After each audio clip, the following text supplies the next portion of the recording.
বিষয়ে আসলে বলার কিছু না, আমি দুঃখিত। সবচেয়ে বড় কথা যে এরকম ভিড়ের মধ্যে যে এরকম একটা ঘটনা ঘটবে, আর ওনারা এমনি আমি অনেক ভালোবাসি, ওনারা চিনি, আমি ভালো জানি, তাহলে এরকম ঘটনা ঘটাটা ঠিক হয় নাই। যেটা হয়েছে এটার জন্য আমি দুঃখ প্রকাশ করছি। সেদিন যে ফেসবুকে যেটা গিয়েছে, এটা যদি আগে পরেটা থাকতো তাহলে আমার মনে হয় জনগণের বিভ্রান্ত হতো না। চুম্বক অংশটা দেখানো হয়েছে তো। আর সালাম ভাই এলো মানে একজন সিনিয়র নেতা, আমাকে উনি চেনে, কিন্তু দুর্ভাগ্যক্রমে একটা ঘটনা ঘটে গেছে। আমি নিজেও কিছু মনে করিনি, কিন্তু এটা যেভাবে ভাইরাল হয়ে গেছে, মানে এতে আমি মনে করি সালাম ভাইয়েরও সম্মান নষ্ট হয়েছে, আমারও সম্মান নষ্ট হয়েছে।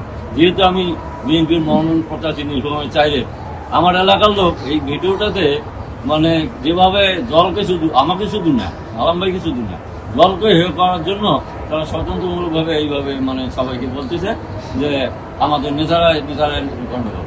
আমি মনে করি আমাদের মধ্যে কোনো গণ্ডগোল না, আমরা যেহেতু এক আদর্শ লোক।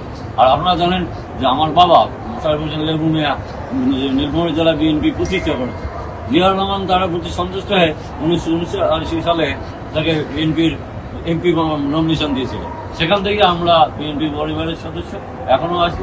তাছাড়া এলাকার লোকও যারা স্থানীয় সরকার নির্বাচনে পরিষদে, যারা জেলা পরিষদ, ইউনিয়ন পরিষদ, উপজেলা পরিষদের যে জনপ্রতিনিধি, তারাও আমাদের বৃহত্তর পরিবারের সদস্য। কাজেই আমি মনে করি যে এটা একটা ভুল বোঝাবুঝি হয়ে গেছে। আর এই দেশের মাঠে আমাদের মানে মাটির সাথে আমার সম্পৃক্ত।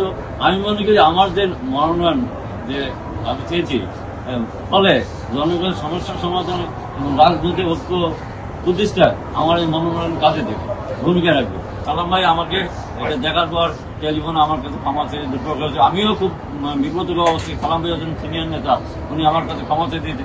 এটা আমি মনে করি এটা আমার জন্য মানে এটা বিপদ, উনি দুঃখ প্রকাশ করছে, আমিও এই জন্য মনে রাখিনি।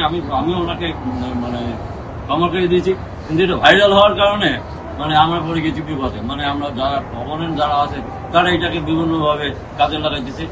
কাজে আমি মনে করি যদি সালাম ভাই আমাদের লোক, কারণ ওনার সম্মান, সমান।